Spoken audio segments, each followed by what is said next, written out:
in the creation, in the creatures. Siya yung nag-bridge ng gap ng malaking agwat na ito.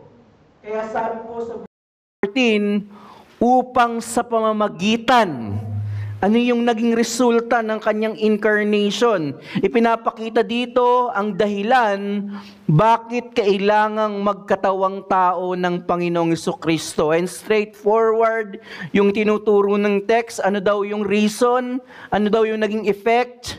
Sabi doon, upang sa pamamagitan ng kamatayan ay kanyang mapuksa ang may kapangyarihan sa kamatayan, sa makatuwid ay ang dyablo. So yun yung unang ginawa ng incarnation, mapuksa ang kamatayan at ang may kapangyarihan, papaliwanag po natin yan maya-maya, ang dyablo.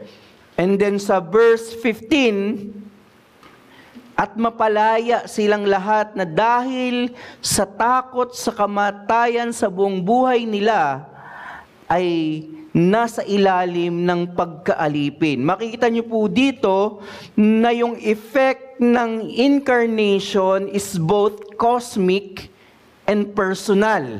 Yung verse 14, upang matalo ang dyablo. Cosmic po yun. Dahil there was a time na yung ruler, yung emphasis ng ruler sa creation ay ang devil.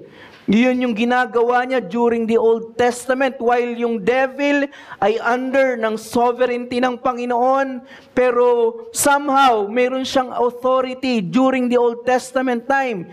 Diba si Job, while nagpapaalam si Satanas na tutuksohin niya si Job, pero may power si Satanas na tuksohin si Job. Pero dito, sa pagdating ng Panginoong Jesucristo, hindi na si Satanas yung ruler ng age na ito. Tinalo ng Panginoong Jesucristo ang may kapangyarihan sa kamatayan ang dyablo. And personally, upang tayo daw na mga takot sa kamatayan ay mapalaya sa takot ng kamatayan, at hindi na tayo alipin ng kamatayan. Kaya po ang mensahe po natin for this morning, ang layunin ng pagkakatawang tao ni Jesucristo ay upang mapuksa ang gawa ng dyablo at upang mapalaya ang mga pinili sa pagkaalipin sa kasalanan at kamatayan. Ang layunin ng pagkakatawang tao ni Jesucristo ay upang mapuksa ang gawa ng dyablo at upang mapalaya ang mga pinili sa pagkaalipin sa kasalanan at kamatayan. The purpose of the incarnation of Jesus Christ is to destroy the works of the devil and to free the chosen ones from slavery to sin and death. So yan po yung ginawa ng pagkakatawang tao ng Panginoong Jesucristo. Tinalo niya ang dyablo at ngayon siya ang nagahari at upang tayo ay mapalaya sa pagkaalipin sa kasalanan at kamatayan. Dalawang bagay po ang pwede nating makita sa mga text na ito. Una po, si Kristo bilang tagapagligtas, Christ as Redeemer, and secondly, si Kristo bilang matapat at maawain na punong pari, Christ as faithful and merciful high priest. So tingnan po muna natin yung first point na related doon sa ating main message. Una po, Christ as the Redeemer. Christ as Redeemer.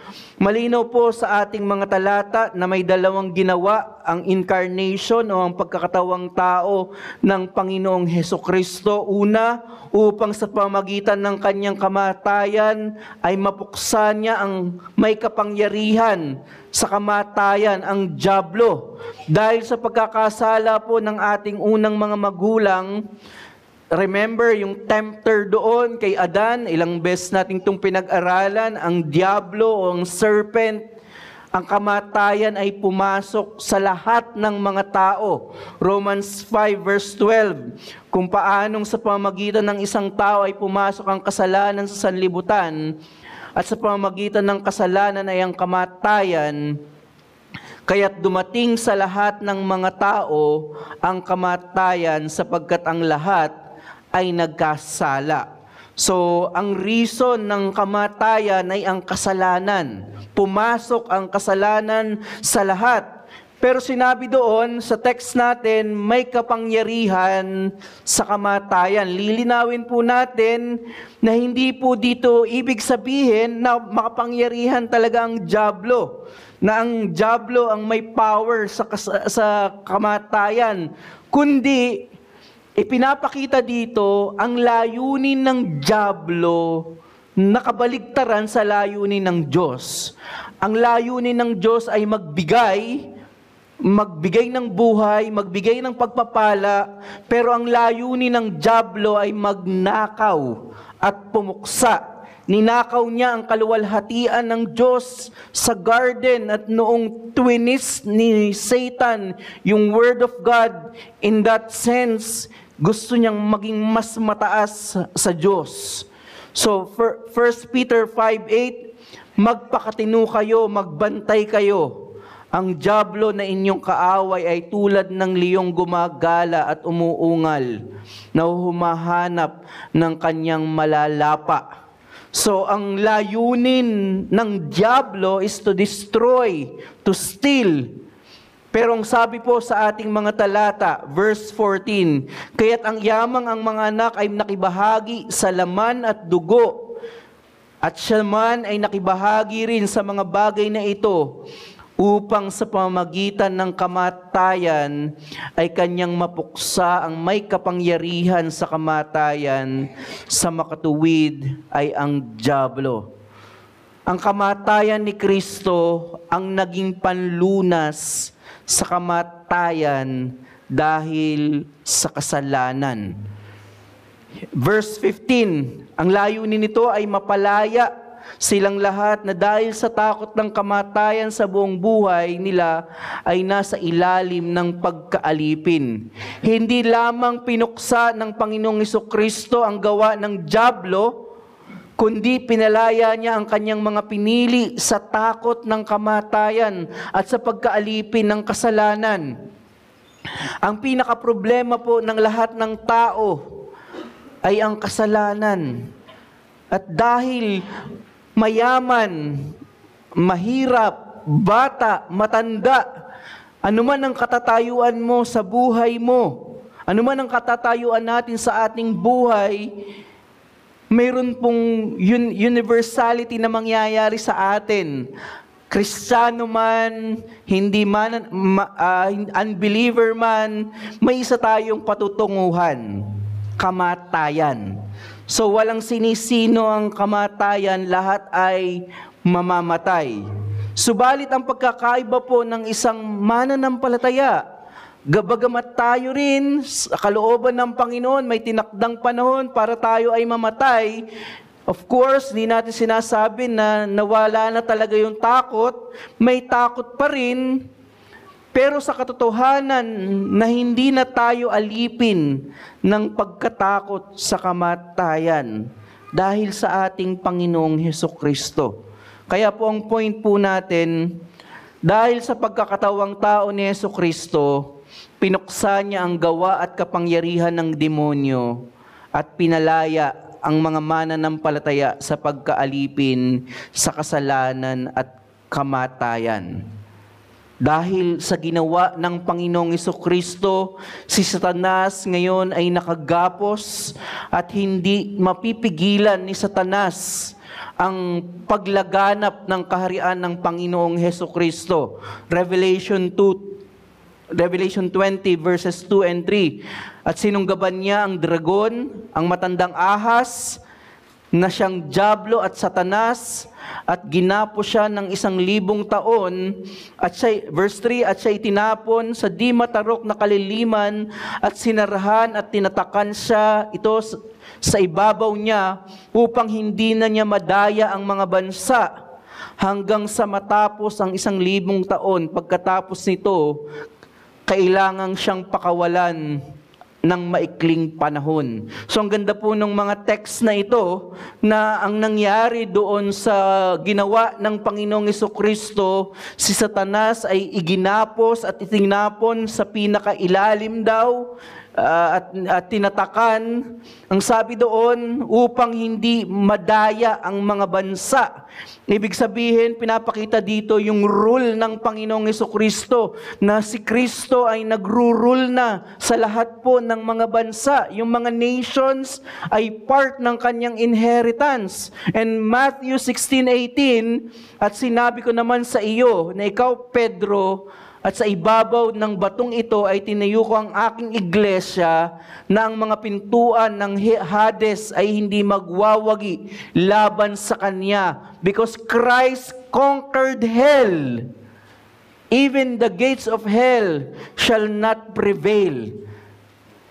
Hindi po si Satanas ang nagahari sa impyerno. Misconception po yun. Si Kristo po ang nagahari sa impyerno. Anong sinabi ni Pablo? Lahat ng tuhod ay luluhod sa langit, sa lupa at sa ilalim ng lupa o impyerno. Pinaghaharian lahat ito ng ating Panginoong Jesucristo. At sa muling pagbabalik ng Panginoong Jesucristo, magkakaroon po ng final destruction ang devil. Binasa po natin kanina sa 1 Corinthians 15:25-26, sapagkat siya'y kailangang maghari hanggang mailagay niya ang lahat ng kanyang mga kaaway sa ilalim ng kanyang paa.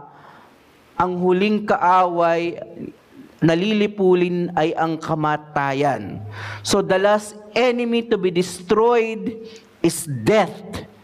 Ibig sabihin, darating ang Panginoong Jesucristo bilang tagumpay na hari. Hindi na rin tayo alipin ng kasalanan at kamatayan. Bilang paglilinaw lamang po, hindi ko po sinasabi na magandang bagay ang kamatayan. In fact, yung binasa natin, the last enemy to be destroyed is death. Kaya maling-mali po na pababawin yung idea natin sa napakapangit na katotohanan ng kamatayan. I remember nung ako po ay nasa Pentecostal church, na yung kamatayan daw po ay dapat celebration, na hindi ito mourning. Kaya di ba, sa mga yung nangyayaring kultura sa Pilipinas ngayon, ang kamatayan, may mga nagsusugal, may mga nagbibidyoke, may mga nagiinuman.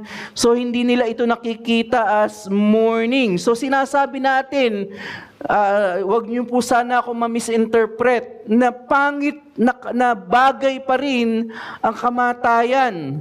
Subalit sa atin pong mga mananampalataya, sa kabila ng pangit na katotohanan ng kamatayan, dahil sa kadakilaan ng Ebanghelyo ng Panginoong Hesukristo, mayroong dahilan, magandang dahilan para mamatay. Because Christ redeemed and sanctified the death of a believer. For Christians, death is a means to see Christ. Pangit yun, pero sa kadakilaan ng Ebanghelyo, ang isang napakapangit na katotohanan ay means, kaparaanan upang makita natin si Kristo. Sinabi po yan ni Pablo, Philippians 1:21, sapagkat sa ganang akin ang mabuhay ay si Kristo at ang mamatay ay pakinabang. Yes, pangit ang kamatayan, pero sa isang believer na nanampalataya sa Panginoong Jesucristo, iniligtas ng Panginoong Jesucristo, itinuring na anak ng Diyos, ang kamatayan po sa atin ay pakinabang. Ito po yung problem sa mga comfort na iniisip natin. Hindi po masama ang comfort, subalit dapat po ang comfort ay hindi lamang pang-temporal. Anong sabi po ng lumang katekismo, Heidelberg Catechism, what is your only comfort in life and in death? So ang kailangan na comfort na hinahanap ng isang mananampalataya ay hindi lamang po comfort dito. Hindi po masama yung comfort na ino-offer ng creation. Sinabi rin ni Pablo, yung mga comfort na ito are meant to be enjoyed. So blessing yung comfort ng creation. Pero ang dapat hinahanap po ng tao at ng isang mananampalataya ay comfort in life and in death. Gaano man kakomportable ang buhay mo, may maganda kang trabaho, may maganda kang karir, may maganda kang pamilya, gaano man kakomportable ang buhay mo na hindi yan masama, galing yan sa Panginoon. Pero kung hanggang dyan lamang yung iniisip mong comfort, anong mangyayari kapag ikaw ay namatay? At napakaganda po nung tanong ng catechism na ito. What is your only comfort in life and in death? Anong comfort natin kapag dumating na ang kamatayan? At ang answer ng catechism na ito, that I am not my own, but belong body, soul, in life and in death to my faithful Savior, Jesus Christ. Hindi po masama yung earthly comfort, pero yung ultimate comfort natin in life and in death, dahil po tayo ay kaisa ng Panginoong Hesukristo. Pinuksana ng Panginoong Hesukristo ang dyablo. Pinuksana ni Kristo ang kamatayan. Kaya may ibang meaning na sa atin ang kamatayan. Bilang isang iglesia, ang hamon po sa atin, kung totoo na, kung nangyari na ang pagkagapos kay Satanas, ang gusto ko pong unang maging application, maging masigasig po tayo sa paglilingkod. Dahil hindi na mapipigilan ni Satanas ang paglaganap ng Ebanghelyo. At magkaroon po tayo ng kagalakan sa kabila ng mga paghihirap at kamatayan. Dahil pinuksana ni Kristo ang kamatayan sa ating buhay. Mamamatay pa rin tayo, pero ang kaibahan, tayo ay makakapiling ng Panginoong Hesukristo. May takot pa rin tayo sa kamatayan, hindi mawawala yun, pero ang kaibahan, humahawak tayo sa mga pangako ng Panginoong Hesukristo. Even yung death ay inassume ng Diyos na ito, ng Panginoong Hesukristo, upang tayo ay ma-redeem din sa death. At sa kanyang resurrection, tayo rin ay makakasama sa kanyang resurrection. Subalit kung may kinakausap ako dito na wala ka pa sa Panginoong Hesukristo, anuman ang kalagayan mo sa buhay, iniisip mo na ikaw ay malakas, nasa iyo ang lahat. Anuman ang gawin mo, maraming mga tao, napakayaman nila, pinipigilan nila yung kamatayan, anti-aging soap, or katandaan, or yung mga gamot na ite-take nila, at yung pinakamagaling na doktor, kapag sila ay may sakit, pupunta sila sa Amerika, walang masama po doon. Pero kung obsessed tayo sa physical body na ito, at ito na yung idol natin, hindi po ito yung kalooban ng Panginoon. Natakot tayong mamatay. Kapag ikaw ay namatay at matagpo ang wala kay Kristo, anong sabi ng Biblia? May itinakdang araw ang tao na siya ay mamamatay at ang pagkatapos ay paghuhukom. So mali po yung katuruan ng Roman Catholic na purgatory. Na kapag namatay ka, pag hindi ka nakakommit ng mortal sin, venial sin lamang, pupunta ka sa purgatory. At kapag nanalangin yung mga magbabayad ng indulgence, yung mga kamag-anak mo, ipapanalangin ka, so pwede kang maligtas pa at makapunta sa langit. Mali po yun. Wala pong middle. Either ngayon, ikaw ay pupunta sa piling ng Panginoon sa langit or sa impyerno. At yung impyerno po, hindi po natin alam kung literal na mayroong apoy na tumutupok doon. Pero ang malinaw sa salita ng Panginoon, ito ay lugar ng pagtatangis.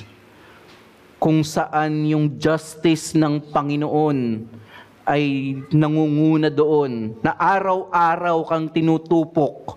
At mayroon ka ring immortal body na hindi na malulusaw, ni ready yun for destruction, at araw-araw mong mararanasan yung justice, yung wrath ng Diyos. Ito po yung impyerno, pinakapangit. Sa atin pong bansa ay hindi po maganda yung mga drainage, yung mga kanal. Kapag binuksan nyo po yung kanal natin, sobrang baho.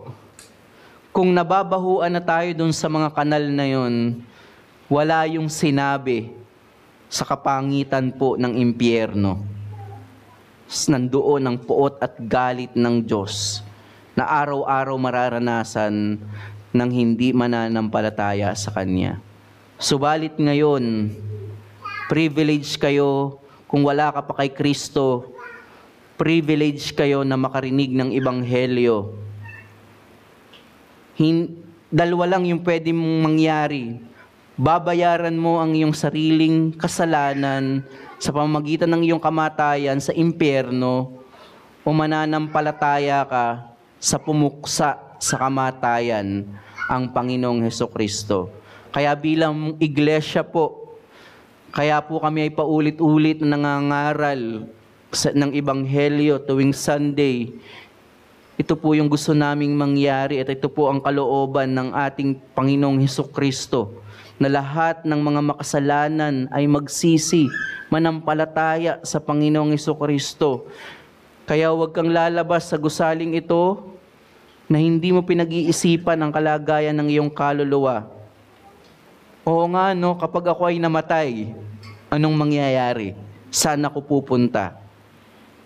Manampalataya ka sa Panginoong Hesukristo. Sumunod ka sa Kanya sa pamamagitan ng pagsisisi at pananampalataya. Tayo naman pong mga mananampalataya, magkaroon po tayo ng comfort in life and in death.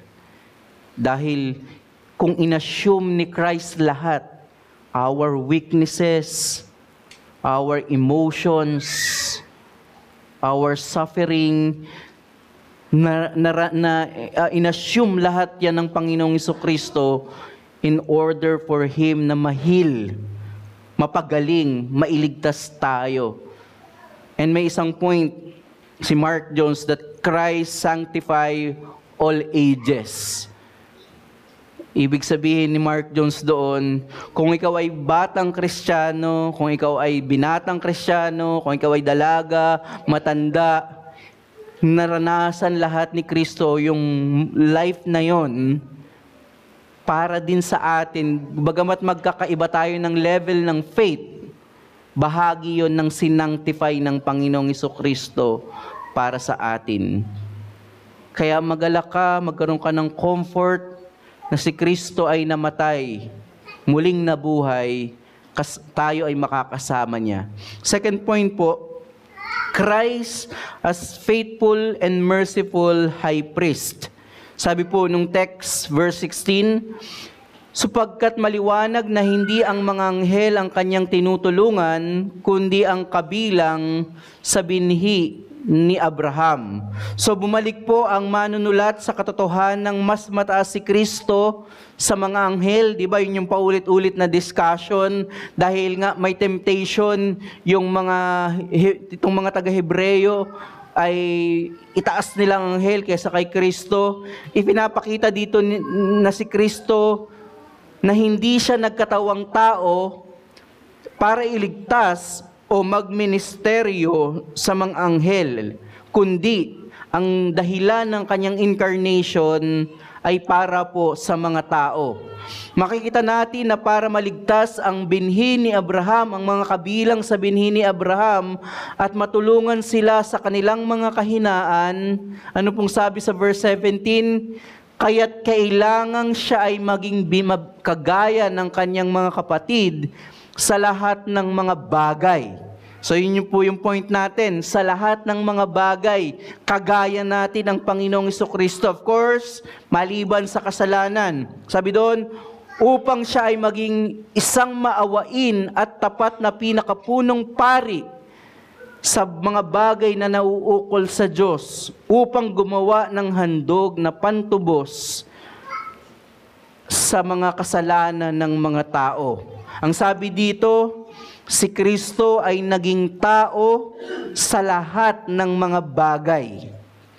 Ibig sabihin, less sin, itanggalin nyo sa equation yung sin, lahat ng experience mo ay naranasan nyo ng Panginoong Jesucristo. At ang layunin nito, upang siya ay maging isang maawain na pinakapunong pari. Ang comment po dito ni Grant Osborne, sabi niya yung merciful, as a merciful high priest, he mediated God's mercy to an undeserving people.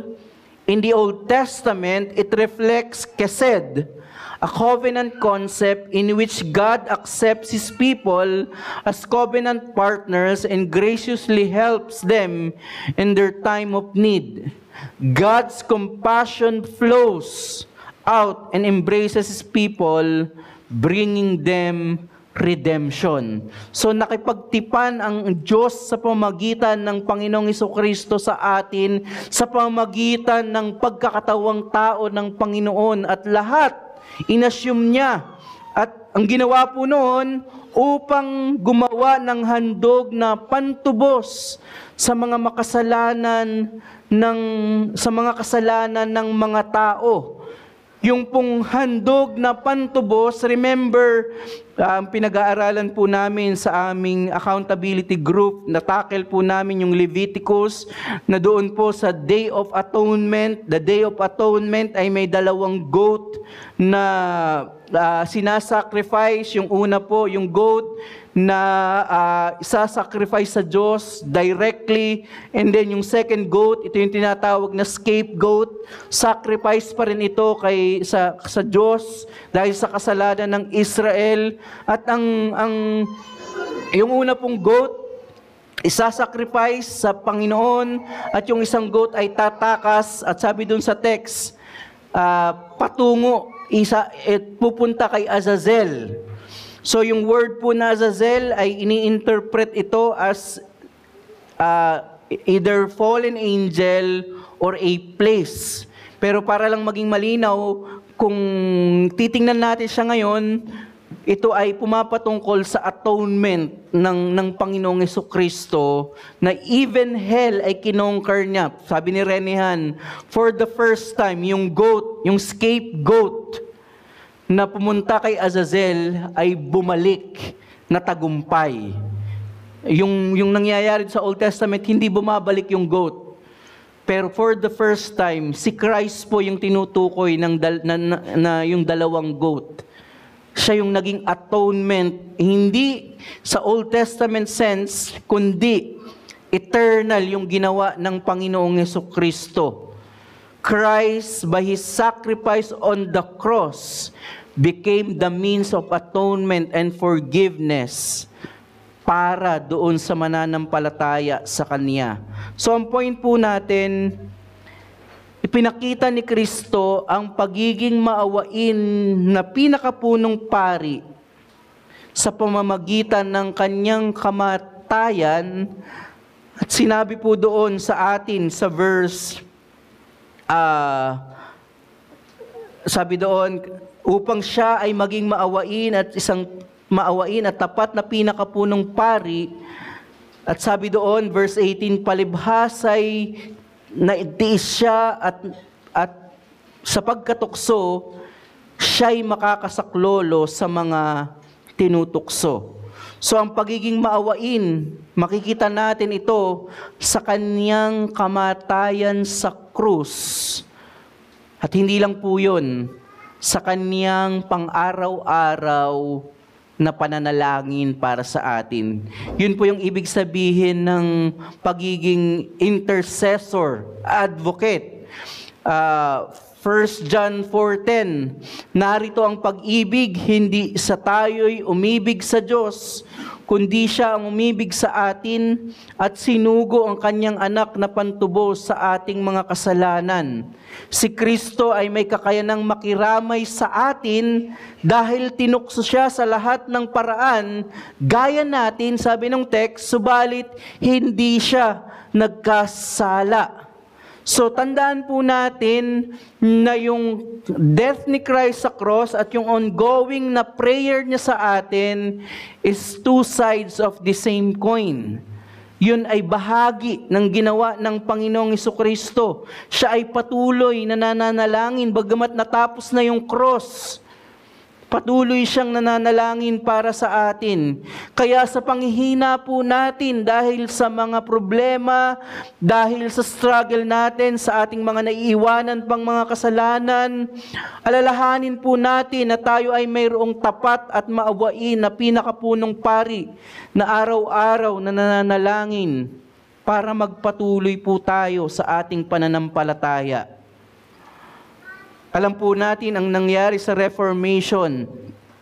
Si Johann Tetzel, na bahagi ng Roman Catholic Church, siya po yung proponent ng tinatawag na indulgence, na yun yung na-mention ko kanina, yung mga mamamatay na hindi nakakomit ng mortal sin at venial sin lamang, sila ay pupunta sa purgatorio at yung mga kamag-anak nila ay bibili ng certificate na tinatawag na indulgence, at yun ay pinagbebenta nila Johann Tetzel. At nung time po na yun, napapadali yung understanding sa theology because of jingle. Ginagamit nila yung jingle, di ba, yung mga politician, para malaman natin yung kanilang mga gustong mangyari, may jingle sila. Nung time nila, ganun din yung ginagawa in theology. Kaya may ginawa si Tetzel na jingle, when a coin in the cofferings, a soul from purgatory springs. So, ang ganda po nung rhyme. So, yun ay tiningnan nila yon. Kaya po ang naging bunga po nito ay yung tinatawag natin na Reformation. Na yun yung hold po nating mga reform or yung 5 solas. At isa po dito ay yung tinatawag na justification by faith alone, na hindi nabibili ang kaligtasan, hindi nababayaran ang kaligtasan sa pamamagitan ng gawa, sa pamamagitan ng pera. Ito ay sa pamamagitan ng pananampalataya lamang kay Kristo. At sinabi po nila, the article by which the church stands or falls. So napakahalaga po ng justification. So in that sense, we can never lose our justification because of the finished work of Christ. Hindi po ito nababayaran. Ang Panginoong Jesucristo ang nag-purchase. Maganda yung naiambag po ng mga reformers, especially si Martin Luther, but in another sense, maganda rin po yung iniambag ng mga Puritans in theology. For the Puritans, we can never lose our justification, hindi lang dahil sa cross event, hindi mawawala ang ating justification, hindi mawawala ang mga blessings na ito because of Christ's ongoing intercession. Araw-araw na nananalangin ang Panginoong Jesucristo. Naalala ko po nung si Peter, sinabi niya na hindi niya ipagkakanulo si Kristo. Pero alam natin na sinabi niya, 3 beses mo kayong pagkakanulo, Peter. Pero huwag kang mag-alala. Ipinanalangin na kita upang iyong pananampalataya ay huwag mawala. So truth naman na hindi mawawala yung justification natin because of the finished work of Christ, pero totoo rin na hindi mawawala ang ating justification at iba pang mga salvation blessings because of ongoing intercession of Christ.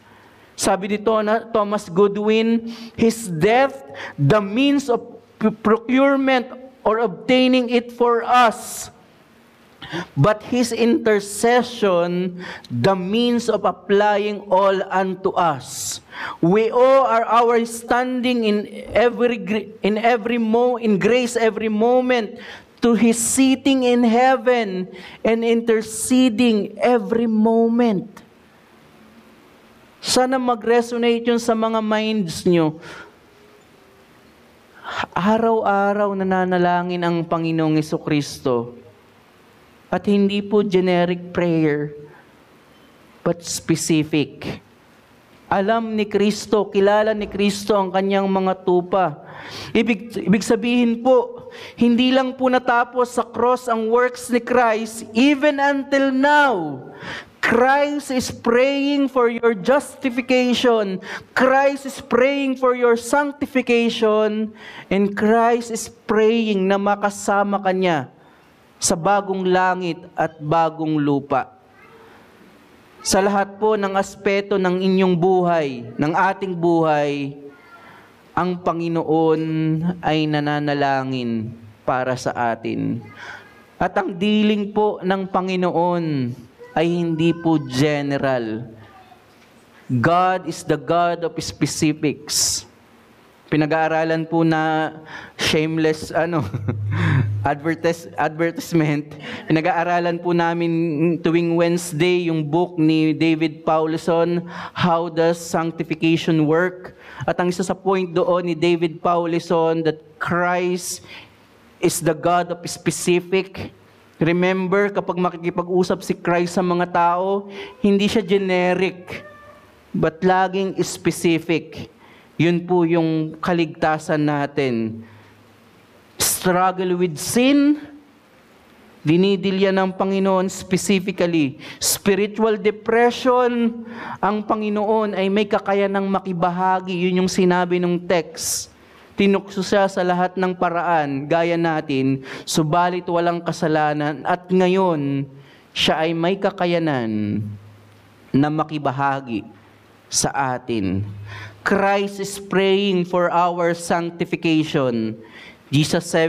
John 17:17, sanctify them in the truth. Your word is truth. Our high priest is sympathizing with us. Hebrews 4:14-16, yamang tayo'y mayroong isang marangal at pinakapunong pari na pumasok sa kalangitan. Si Jesus na anak ng Diyos ay hawakan nating matatag ang ating ipinahahayag, sapagkat tayo'y mayroong isang pinakapunong pari na marunong makiramay sa ating mga kahinaan. Isa na tinukso sa lahat ng mga paraan, gaya rin naman natin, gayon may walang kasalanan. Kaya't lumapit tayong may katapangan sa trono ng biyaya, upang tayo'y tumanggap ng awa at makatagpo ng biyaya na makakatulong sa panahon ng pangangailangan. Panghawakan niyo ang mga pagpapala at mga pangakong ito ng salita ng Diyos, dahil ito ay nasa inyo na. Si Jesus ay nakikisimpatya even sa pinakamaliliit na problema mo. Anong sabi ni Jesus? Even though yung ating hair are numbered. At yung ibig sabihin po yung Greek word doon, numbered, literal po yun na may number 1, number 2, number 3. So kapag nahulog yung buhok natin sa sahig, alam ng Panginoong Jesucristo, alam ng Diyos na yun ay hair number 128. Ibig sabihin, ang pinopoint dito natin, even do sa small details ng iyong buhay, sinabi ni Peter, He cares. May pakialam ang Panginoon. Hindi po malayong Diyos ang Panginoon. He's our personal God. At sa sobrang personal ng Diyos, hindi po ito yung personal na naririnig natin sa mga typical evangelicals na kinikilig sa Panginoon. May kuryente na nararamdaman, hindi po yun ang ibig sabihin ng pagiging personal ng Diyos. Sa sobrang personal ng Diyos na ito, siya ay nagkatawang tao. Inassume niya ang buong pagkatao natin upang siya ay magkakaroon ng kakayanang makisimpatya, makiramay sa lahat ng ating mga nararanasan. Meron po akong kaibigan, isang pastor out of nowhere, magme-message siya, "Bro, anong prayer request mo?" And very comforting na from time to time nakakarinig kayo nakakatanggap kayo ng mga ganong messages na hinihingi yung prayer request ninyo. Pero ang Panginoong Jesucristo, tayong mga mananampalataya ay sumasablay na ipanalangin ang ating mga sarili. Hindi rin tayo perfect na ipinapanalangin natin ang ating kapwa, pero blessing na may magsasabi sa atin, pinapanalangin kita, but our high priest, he is able to save the uttermost, those who draw near to God through him. Since, ang sabi ng Hebrews 7:25, he always lives to make intercession for them. Hindi po sumasablay ang Panginoong Jesucristo para ikaw ay ipanalangin. Again, hindi po, kapag nananalangin si Kristo, hindi po yun, ipinapanalangin ko po ang RBCM, sana po sila ay maging banal. Maganda naman yun. Pero hindi po ganun ang panalangin ng Panginoong Jesucristo. Nananalangin siya para sa mga individual members ng RBCM. Dahil alam niya anuman ang inyong pinagdadaanan. Hindi sinasabi po natin na mawawala yung pain, mawawala yung paghihirap. Pero despite of suffering, meron tayong strength.